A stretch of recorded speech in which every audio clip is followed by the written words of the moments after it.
সাতক্ষীরা জেলার এই জমিদার বাড়ির সামনে দিয়ে জুতা পরে হাঁটলেই পেতে হতো কঠিন শাস্তি। লোকমুখে শোনা যায়, রূপকথার গল্পের মতো এখানেও ছিল গুপ্তধনের সন্ধান। কে ছিলেন এই জমিদার, কিভাবেই বা তিনি পেলেন এই অঢেল সম্পদ?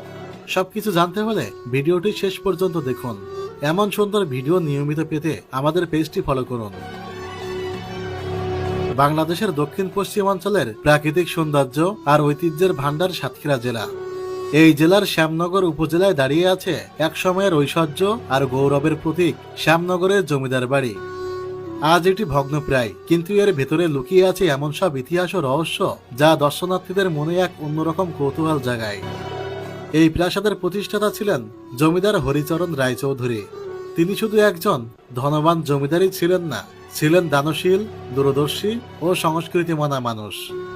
18 শতকের শেষ ভাগে তিনি গড়ে তুলেছিলেন এই 3 তলা বিশাল প্রাসাদ, যেখানে ছিল 41টি কক্ষ, নহবতখানা, আন্ডারগ্রাউন্ড কক্ষ এবং বিশাল একটি দিঘি। এই জমিদার বাড়িকে ঘিরে রয়েছে নানা রকম লোককথা, যা ইতিহাসের চেয়ে কম আকর্ষণীয় নয়।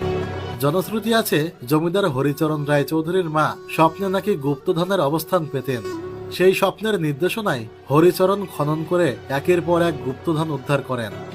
তার বিপুল ঐশ্বর্য ও বিলাসবহুল প্রাসাদের মূল উৎস ছিল এই রহস্যময় ধনভাণ্ডার। এখানে আরো প্রচলিত আছে যে এই জমিদার বাড়ির সামনে দিয়ে কেউ জুতা পরে হাঁটলে তাকে নাকি কঠোর শাস্তি দেওয়া হতো। জমিদারের বিশ্বাস ছিল এই প্রাসাদের সামনে সম্মান প্রদর্শন করতে হবে, আর জুতা পরে হাঁটা হলো অবমাননা। বর্তমানে ধ্বংসপ্রাপ্ত এই প্রাসাদকে অনেকেই ভূতের বাড়ি বলে ডাকেন। স্থানীয়দের দাবি, রাতের বেলায় এখানে অদ্ভুত শব্দ শোনা যায় কিংবা দেখা মেলে রহস্যময় ছায়ার।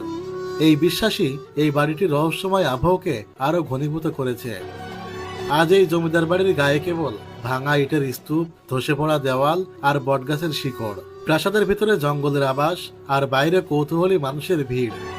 একসময় যে স্থাপনা ছিল ক্ষমতা, ঐশ্বর্য আর সংস্কৃতির প্রতীক, আজ তা দাঁড়িয়ে আছে ভগ্ন স্মৃতির মতো।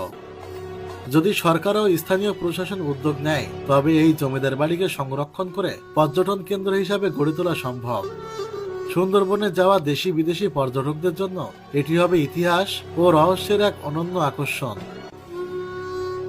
শ্যামনগরের জমিদার বাড়ি শুধু ইট পাথরের ভগ্নদেহ নয়, এটি ইতিহাস, ঐতিহ্য ও লোককথার এক জীবন্ত নিদর্শন।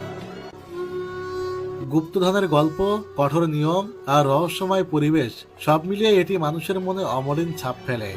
এই বাড়িকে সংরক্ষণ করা গেলে আমাদের ইতিহাস ও ঐতিহ্য আরো সমৃদ্ধ হবে, আর সাতক্ষীরা জেলার নাম ছড়িয়ে পড়বে দূর দূরান্তে।